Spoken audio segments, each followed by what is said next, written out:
Patricia's hand was already on my chest before I even stepped out onto the porch. She pressed a folded violation notice against me like it was a weapon, her smile tight and smug. Either you sign onto the lake membership or the board will escalate this matter immediately. No exceptions, Mr. Mercer. The late afternoon sun glared off the paper, but her eyes didn't waver. She wanted me to flinch. She wanted me to fold. I let the silence stretch for a heartbeat before I lowered my gaze to the notice. My thumb traced the embossed HOA seal as if I were studying it. Then I looked back up, steady. Patricia, you might want to check the bylaws again before threatening me. Riparian rights were locked into my deed when this neighborhood was carved out. That dock isn't subject to your little membership scheme. The color drained from her face for just a second, and I saw the flicker of doubt. If you've ever felt that surge of power when standing up to bullies, hit subscribe now. This showdown is about to become a masterclass in fighting back. Her lips tightened. You think being clever with words will save you? I run this community. Everyone pays, everyone obeys. I kept my voice calm even. I'm not just a neighbor, Patricia. I'm the district attorney for this county. I know exactly where your authority ends. Her smirk faltered, but she didn't back away. Not yet. She thought she still had the upper hand. My name is Daniel Mercer. I've spent 2 decades inside courtrooms dismantling lies with nothing but the law and a steady voice. But this fight wasn't about my career. It was about a promise. My father built that dock with his bare hands before cancer hollowed him out. I was just a kid then, but I still remember how the board smelled of cedar, how he told me it would outlast both of us. He asked me to keep it standing when he no longer could. That dock isn't just wood and nails. It's memory. It's legacy. Patricia's threats weren't just about money. They were an attempt to erase him, to erase what mattered most. That's why my stomach knotted when I saw her standing there, as if she could rewrite history with a clipboard and a smirk. The HOA wanted control. I wanted something deeper, and I wasn't about to let her win. A breeze stirred across the lake behind her, rippling the surface in uneven waves. I could almost hear my father's voice in that sound, the quiet patience he carried when facing down storms. He'd tell me not to bend, not to yield, not to give Patricia an inch. And I didn't intend to. Neighbors watched from a distance. Curtains shifted. A door cracked open down the street. They had all seen Patricia grind people down before. Fines, liens, threats until folks caved. But today was different. Today she chose the wrong target. I folded the notice and handed it back. You've made your position clear.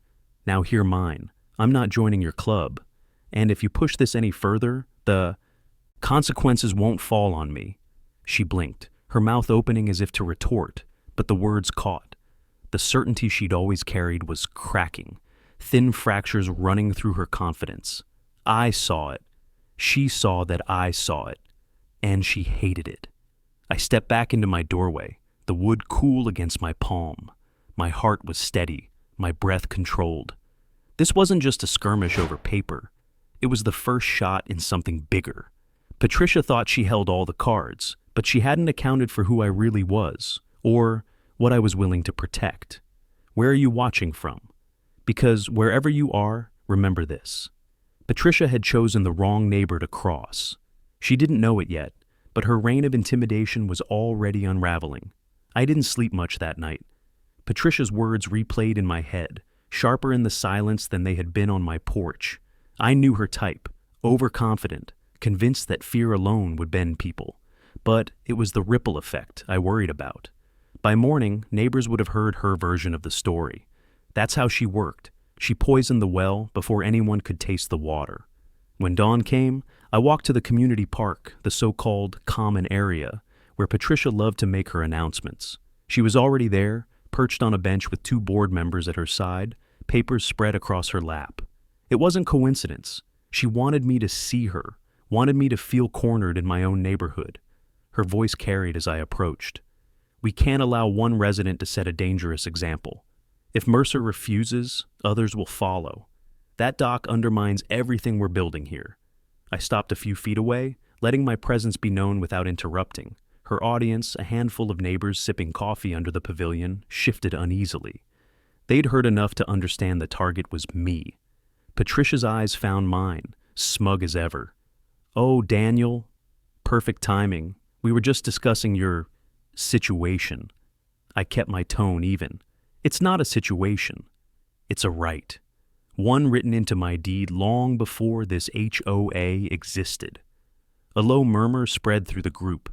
Some avoided my eyes, but I caught Carol Jennings looking straight at me, her jaw tight with silent support.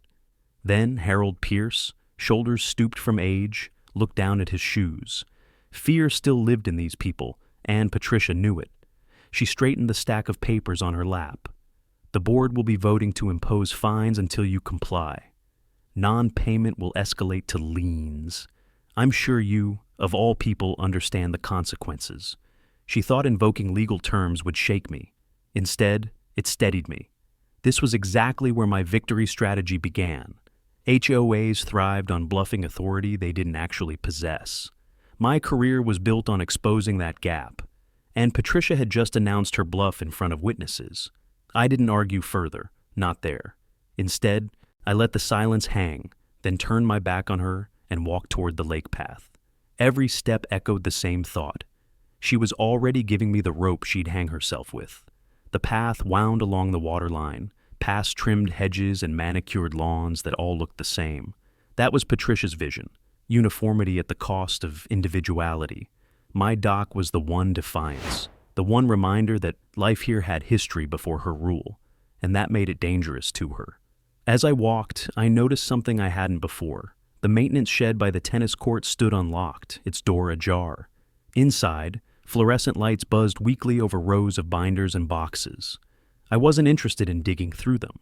Not yet, not like that. But the unlocked door told me something important. Patricia's empire wasn't as airtight as she pretended. I closed the door gently and continued on.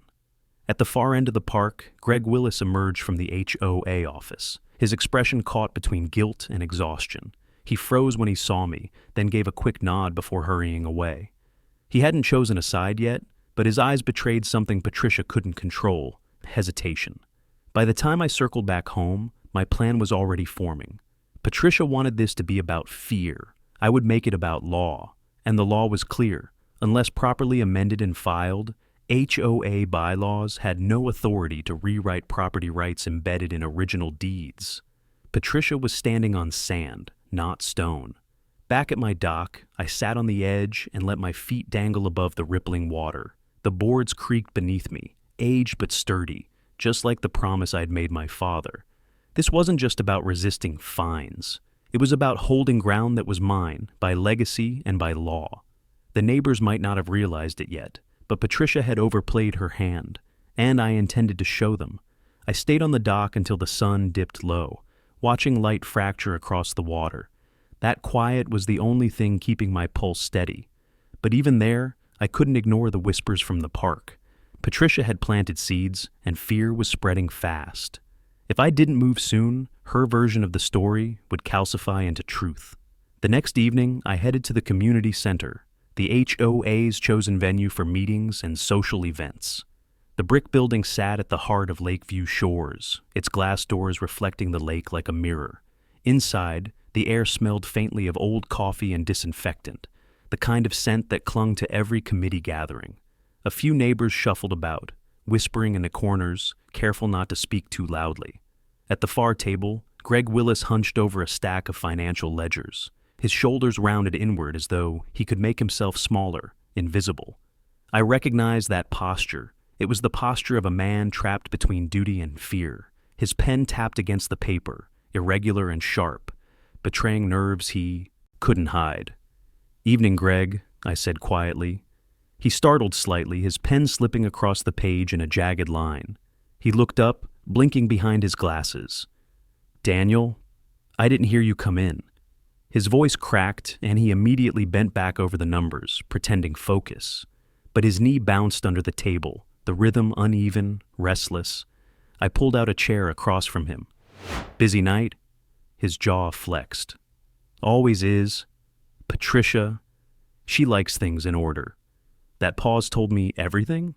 The way he said her name, the way his eyes darted toward the doorway as though she might appear at any second. He was under her shadow, and he hated it. I leaned forward. Greg, I know you're stuck in a tough spot. But let's not pretend. Patricia can't enforce those lake dues, not legally. You know it as well as I do. The pen in his hand froze. For a long moment he didn't move, didn't breathe. Then he set it down carefully, aligning it with the edge of the ledger.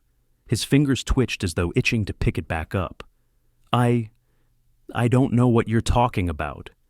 But his eyes betrayed him. They dropped to the floor, his lips pressing thin. Body language never lies. His shoulders curled tighter, but his heel tapped the floor faster now. He wanted to speak, but fear wrapped around him like barbed wire. I didn't push further, not yet. Pressing too hard would snap him back into Patricia's orbit. Instead, I let the silence stretch. Around us, chairs scraped and papers shuffled, but Greg's fidgeting filled the room louder than any noise. Finally, he muttered, almost to himself, "You should be careful." Patricia doesn't lose. I straightened.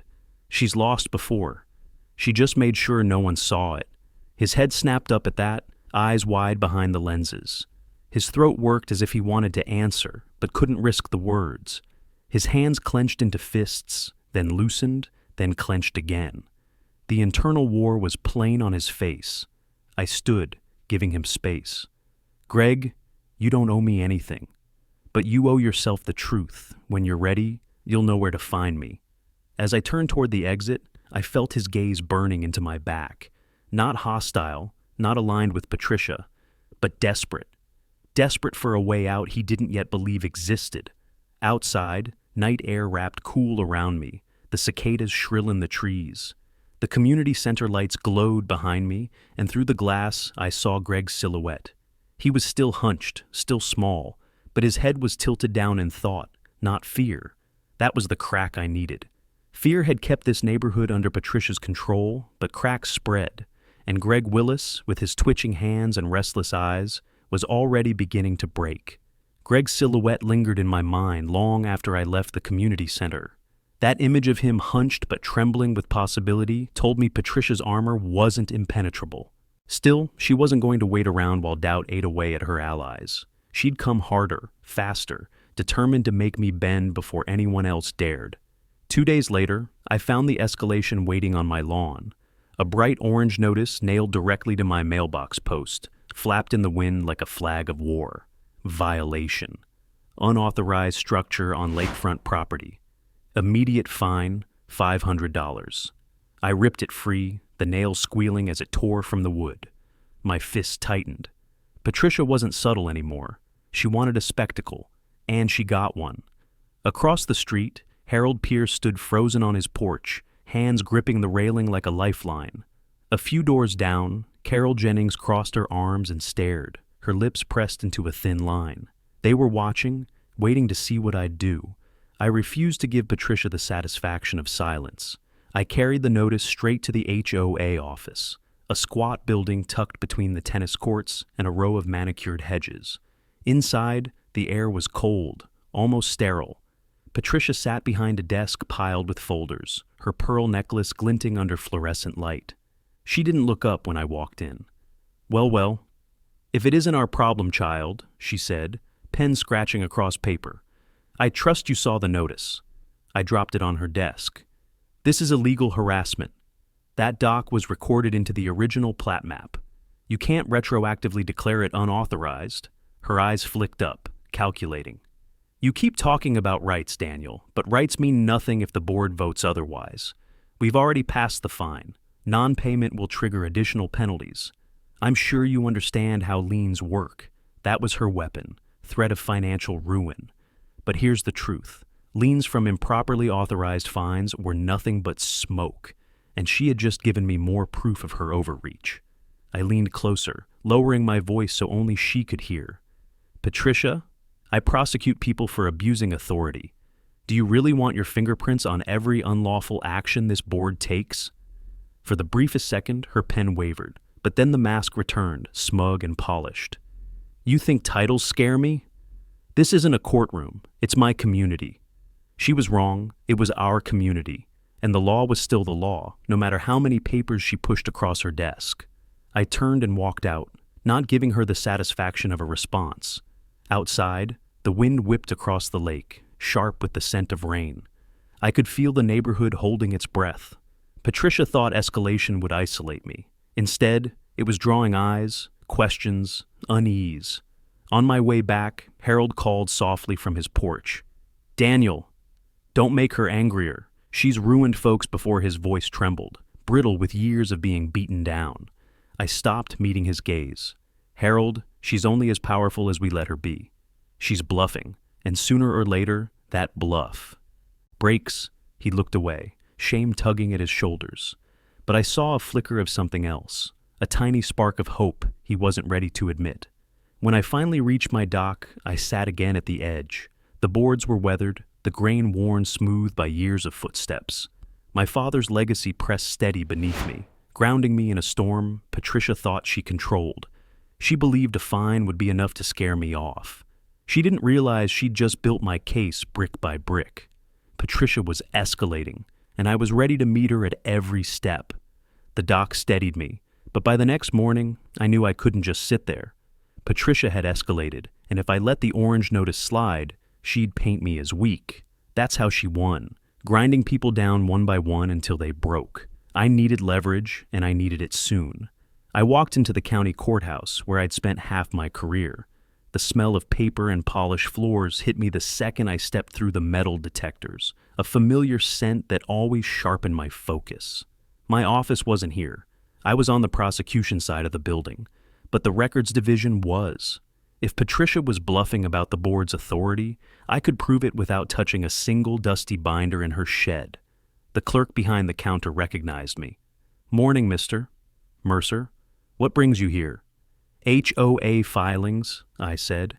"Lakeview Shores Estates. I need to see their most recent amendments." She raised her brows. "That neighborhood again? You're the third person this year asking about their paperwork." She disappeared into the back. I leaned on the counter, my mind already turning. If 3 separate people had come digging, it meant Patricia's reign had been cracking longer than I realized. When the clerk returned, she set a slim folder on the desk. "This is all that's on file." I opened it, scanning the stamped pages. The original incorporation papers were there, the basic bylaws too, but nothing about mandatory lake membership. No amendments filed, no record of proper approval by the county registrar. A slow exhale left my chest. This was it. Patricia's fines, her threats, her orange notice, all of it rested on a foundation that didn't exist. She was swinging a sword made of paper. I tapped the file. "No amendments after 2008? She shook her head. "Not a single one. If they're enforcing anything else, they didn't file it here." "Appreciate it." I slid the folder back, a current of resolve rising through me. This wasn't about one man and his dock anymore. This was about exposing how Patricia had been ruling by pretending her word was law when the law said otherwise. Outside, the courthouse steps buzzed with people, but I barely noticed them. The evidence was clear. Patricia lacked standing, and once that truth hit daylight, she couldn't hold the neighborhood hostage anymore. On my drive back, I replayed the scene at the community center with Greg, his twitching hands, his averted eyes. It all made sense now. He knew. He'd probably signed off on notices, knowing they had no legal teeth. No wonder his conscience twisted every time I looked at him. Patricia's empire ran on forged authority, and Greg was the one carrying the pen. I parked in front of the grocery store, the kind of place where every neighbor eventually crossed paths. Inside, the air was heavy with coffee and bread. I caught sight of Carol in the produce aisle, her cart half full, her expression guarded. She glanced up when she saw me. "Daniel," she said softly, "I heard about the fine. People are scared. They think you'll lose Patricia's bluffing," I told her. "The law's on my side." She never filed the amendments. The membership scheme doesn't exist legally. Carol's eyes widened. For a second, the fear cracked. "If that's true, you have to show everyone." "People need to know I will," I promised. When I walked out of the store, the folder's absence weighed lighter than its contents. The truth was already locked in my memory. It was enough. And soon, Patricia would see what happened when her unchecked threats collided with a man who lived in the courtroom, The dock wasn't just standing on my shoreline anymore. It was standing as proof that legacy mattered more than intimidation, and proof that law cut deeper than fear. By the time I got home from the grocery store, word had already spread. Carol was right. News traveled fast in Lakeview Shores. Neighbors lingered on porches, their conversations clipped whenever I passed. Some looked hopeful, others nervous, but all of them were waiting to see what would happen next. Patricia had ruled by fear for too long, and fear was a powerful glue. Breaking it required more than whispers. It required a moment that couldn't be ignored. That moment came quicker than I expected. The following afternoon, I returned from work to find 2 uniformed officers parked in front of my house. Their squad car lights flashed silently, bouncing red and blue off the water. My gut tightened, but I kept my stride even. This wasn't unexpected. Patricia had threatened escalation.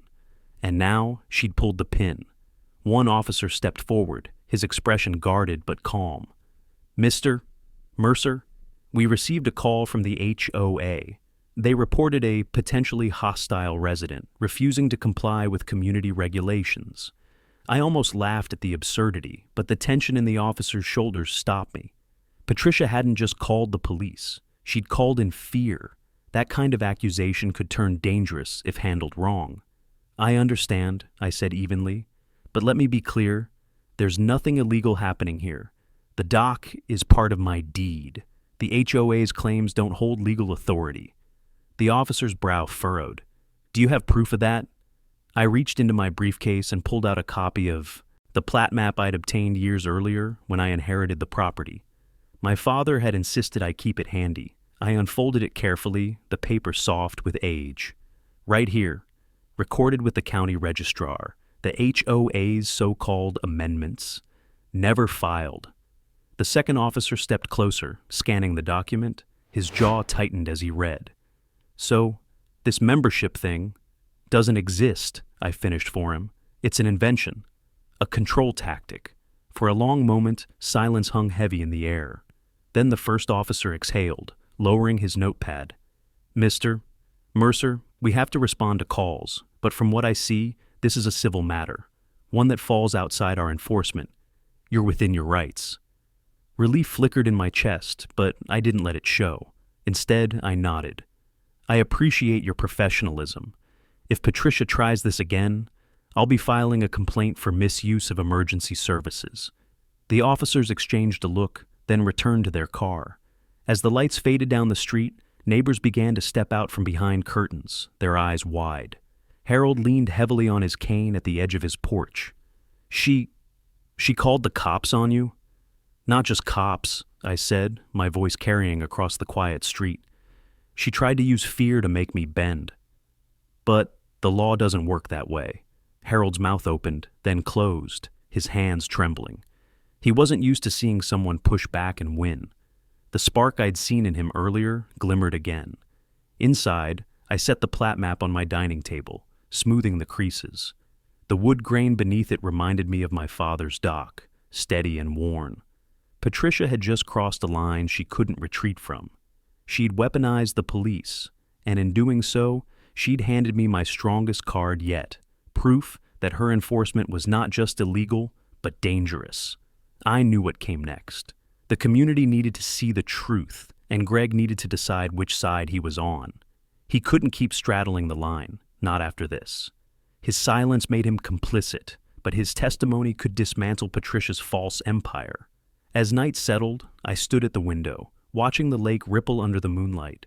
Patricia thought she could bury me under fines and fear, but she'd miscalculated. She'd turned her fight into mine, and my battlefield wasn't porches or parks. It was the law itself. The lake shimmered silver under the moonlight as I stood at my window, but my thoughts weren't calm. Patricia had escalated to police intervention, and the neighborhood had seen it with their own eyes. Fear was shifting into curiosity, maybe even courage. Still, I knew it wasn't enough. To dismantle her false authority, I needed someone on the inside to confirm what I already suspected. That chance arrived the next day in a place I least expected, the small diner off the highway just outside Lakeview Shores. I stopped there for coffee after court, hoping for a quiet corner to think. Instead, I found Greg Willis hunched in a booth, his fingers twisting the handle of a mug so tightly I thought it might snap. He looked up as I entered, eyes wide, and for a moment he seemed ready to bolt. I slid into the booth across from him. "Relax, Greg. I'm not here to corner you." He swallowed hard, his Adam's apple bobbing. I shouldn't even be seen with you." His voice was low, but the way his knee bounced under the table betrayed the storm inside him. "You already are," I said gently. "And maybe that's for a reason." He dropped his gaze to the mug, staring into the black coffee like it might hold answers. His shoulders sagged, and finally he whispered, "She forced the vote." There was never a real amendment. The words landed like a stone in water, rippling outward. I kept my face calm, but inside, adrenaline surged. Greg's hands shook as he pressed them flat against the table. Patricia brought a draft to a board meeting 3 years ago. Mandatory lake membership, extra dues, penalties for non-compliance. I told her we had to file it with the county if we passed it. She ignored me, said no one would check. She pushed the other board members until they agreed, then ordered me to backdate the minutes. I let the silence sit, letting him feel the weight of his confession. His breathing grew unsteady, and he rubbed his temples as though the guilt had been carving into him for years. "She said if I didn't sign, she'd destroy me," he continued. "She knows things about my finances. Personal stuff. I went along with it. But when I saw her call the police on you, I realized how far she'd go. It's gone too far." For the first time, Greg met my eyes without flinching. What I saw wasn't weakness, it was exhaustion. A man who had carried the weight of complicity too long and was finally breaking free.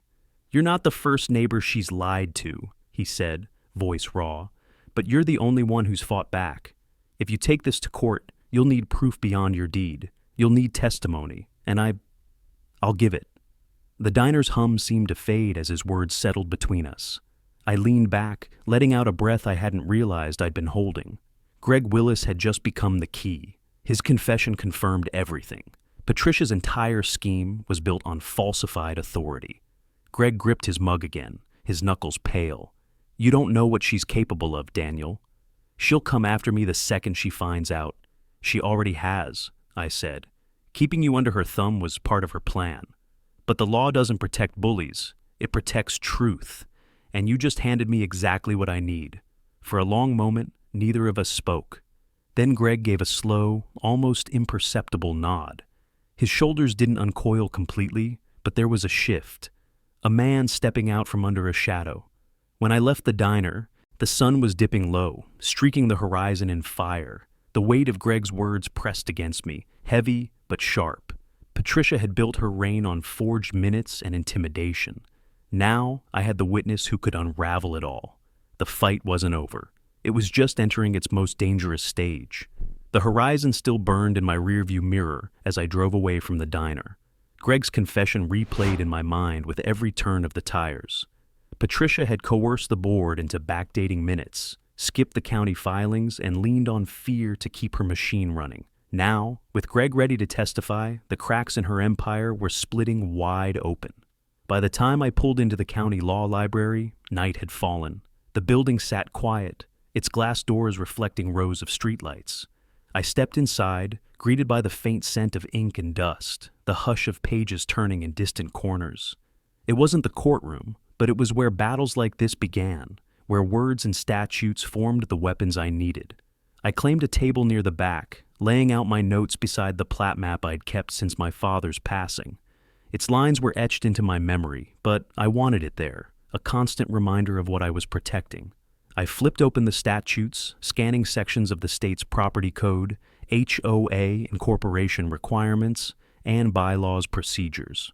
Each sentence was a piece of the puzzle Patricia thought no one would ever solve. The law was clear.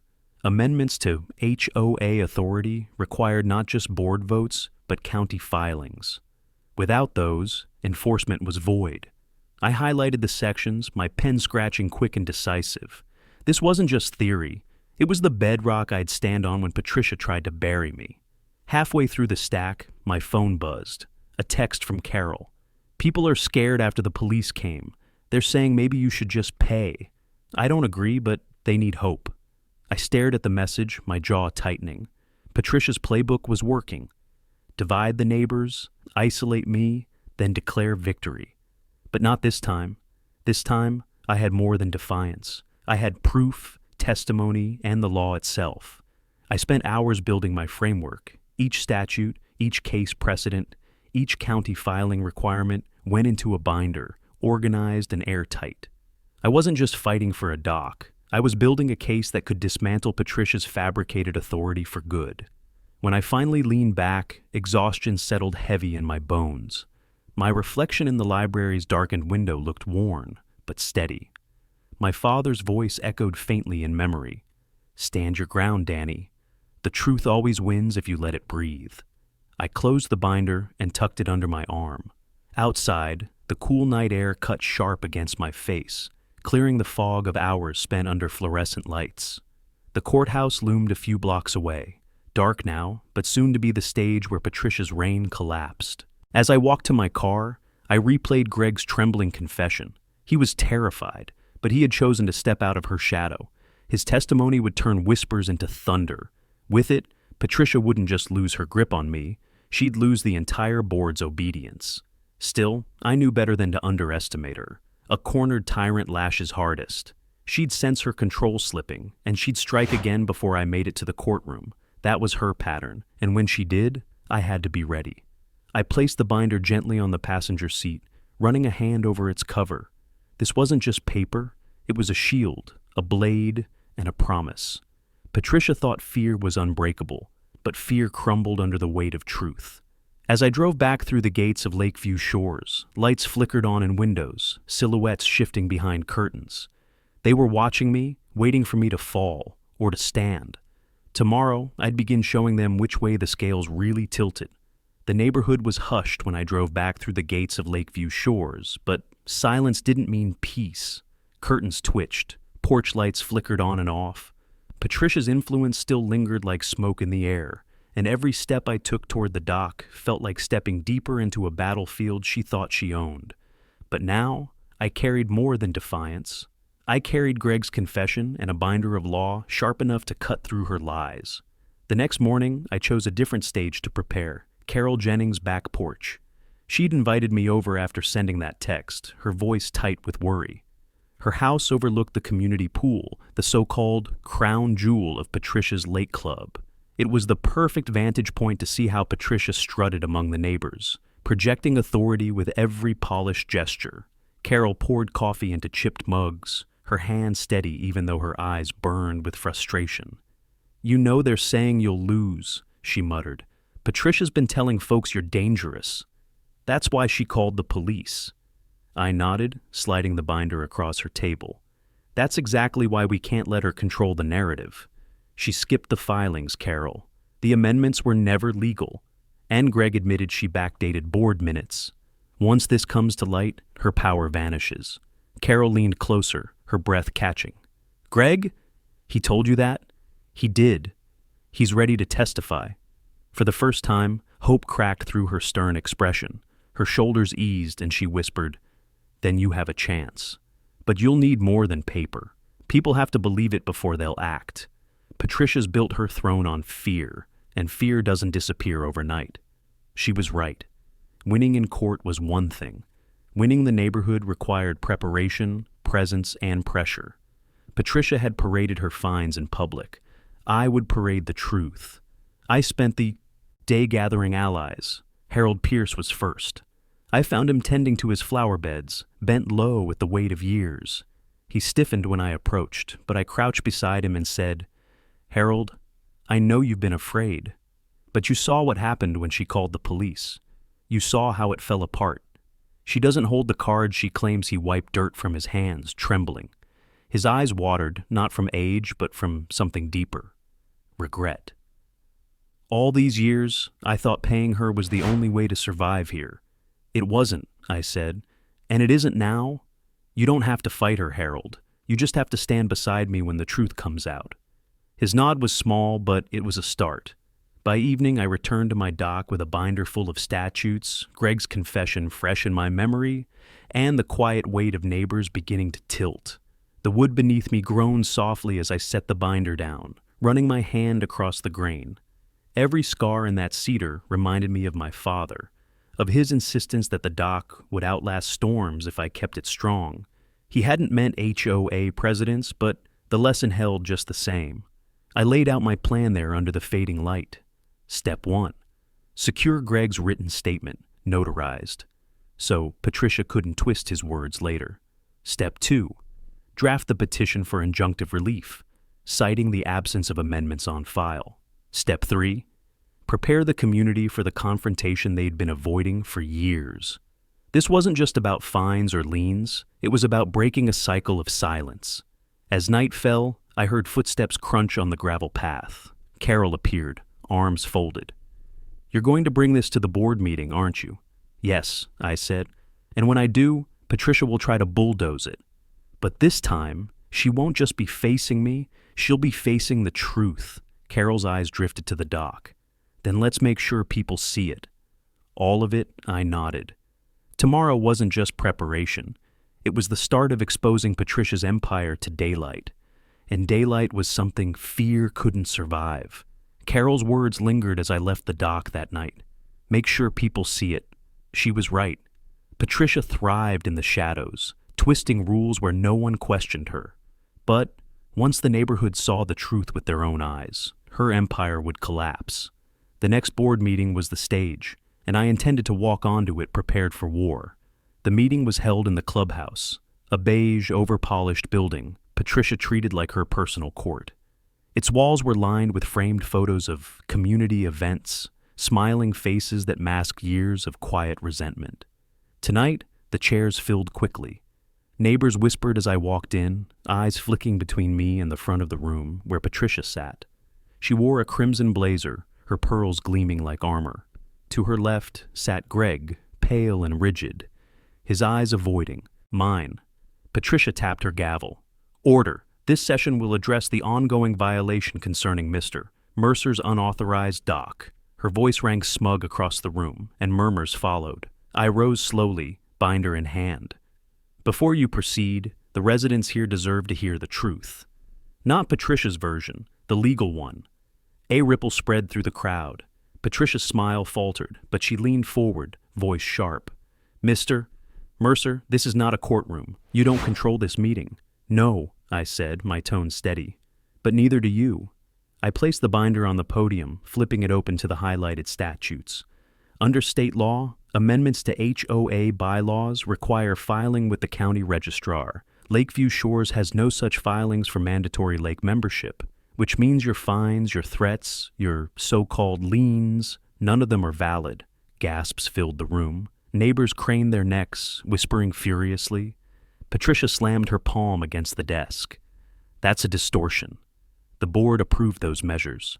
"Not legally." My voice cut through hers. "Board votes without proper filings are meaningless.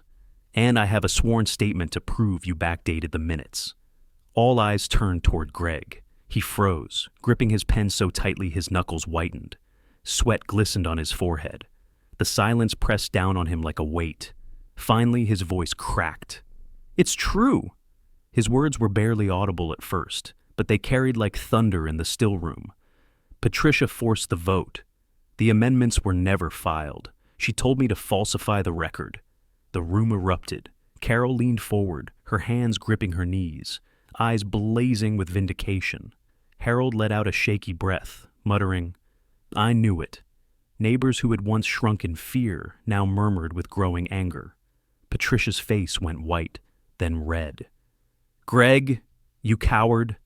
"Enough," I said sharply. "You've ruled this neighborhood with fear long enough. But fear isn't law. The law is clear, and it doesn't bend to your will." The gavel slipped from Patricia's hand, clattering against the desk. Her control was unraveling, and she knew it. She rose, eyes darting across the room, searching for support. But the neighbors who once bowed their heads now leaned back, arms crossed, unwilling to shield her anymore. Greg wiped his forehead, his body trembling. But there was relief in his eyes. For the first time, he had stepped out of her shadow. And with that step, the entire boardroom shifted. I closed the binder and stood tall. "I'll be filing for injunctive relief in county court first thing tomorrow. Until then, know this. Patricia's threats hold no weight. Not one of you owes her a dime. The room buzzed with nervous energy, but it wasn't fear anymore. It was the hum of change, of neighbors realizing they had more power than the woman who had ruled them for years. Patricia gathered her papers with shaking hands, her once steady composure shattered. She stormed out without another word, the echo of her heels drowned out by the low swell of voices rising behind her. The board meeting hadn't ended. It had transformed. The neighbors had seen daylight, and daylight was something Patricia couldn't control. The clubhouse buzzed long after Patricia's heels vanished into the night. Neighbors clustered in small groups, their voices low but urgent, like the air itself had shifted. For years, fear had hung over Lakeview shores like a fog. Tonight, it cracked. But cracks weren't enough. They needed a break so wide it couldn't be ignored. That moment came 3 days later in the town hall. The building was packed, every seat filled, every wall lined with residents and curious locals who'd heard the rumors of an HOA president who'd tried to strong-arm her community into paying for a lake they already owned. News spread fast when injustice smelled this strong. I stood near the front, binder in hand, my dock heavy in my mind, like an anchor holding me steady. Patricia swept in, flanked by 2 loyal board members. She wore black this time, the color of armor, her chin high. But her eyes darted too quickly, betraying the cracks she tried to hide. The mayor called the meeting to order, his gavel sharp against wood. "We're here," he said, "because serious allegations have been raised against the Lakeview Shores HOA. Tonight, we'll hear both sides." Patricia pounced first. She launched into a speech about protecting property values and preserving community standards. Her words were polished, rehearsed, but the crowd wasn't buying it. Murmurs rose with every sentence. I watched Harold shake his head slowly, lips pressed tight. Carol's arms were crossed, her foot tapping with impatience. When my turn came, I walked to the podium. The room fell silent. I opened the binder, letting the sound of paper carry across the space. Patricia tells you she's protecting the community. What she's protecting is her control. The truth is simpler than her stories. The mandatory lake membership never legally existed. There are no amendments filed with the county registrar, which means every fine, every threat, every lien she's waved in your faces, none of it holds authority. The crowd erupted in whispers. I let them murmur, then raised a hand. Don't take my word for it. Listen to the man who was pressured to create the illusion of authority. Greg rose slowly from his seat. His steps toward the microphone looked like they weighed 100 pounds each, but when he spoke, his voice carried. It's true. Patricia ordered me to backdate board minutes. She told me no one would check the county records. She said fear would keep everyone quiet. His eyes swept the crowd, landing on neighbors he'd lived beside for years. I stayed quiet too long, but no more gasps, anger, shouts. A woman. Near the back stood, her voice cutting through the din. You fined my daughter for a swing set. Said it was against regulations. That wasn't even legal. Greg's voice cracked. No, it wasn't. The room boiled. Voices rose, outrage spilling into every corner. Harold stood on his cane, shaking but defiant. You bled us dry with lies, Patricia. The mayor's gavel slammed down. Order! Order! But the crowd wasn't settling. Years of pent-up fear had broken loose, and there was no stuffing it back into silence. Patricia pushed to her feet, her face red, voice shrill. This is slander. They're conspiring against me. I stepped forward, binder in hand. Conspiracy requires secrecy, Patricia.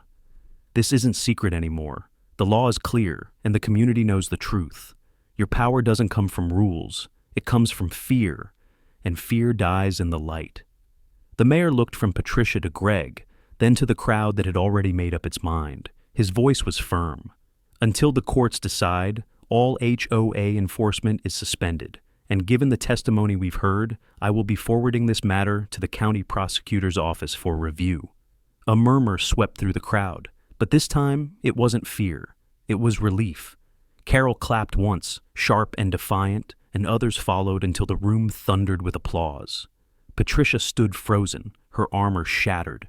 For the first time, she looked small, just another neighbor stripped of her crown. As I stepped down from the podium, the dock came back to me again, the boards my father laid, the legacy I had promised to protect. Tonight, the fight had shifted. It was no longer just mine. The whole community was standing now, and Patricia had no power left to hide behind. The applause still echoed in my ears as I stepped out of the town hall into the cool night air. Neighbors spilled out behind me, their conversations buzzing with energy that hadn't existed in Lakeview Shores for years. For the first time, they weren't whispering about Patricia in fear. They were talking about freedom, about change, about what the neighborhood could become without her grip around their throats. Carol caught up to me on the steps, her eyes bright. "You did it, Daniel."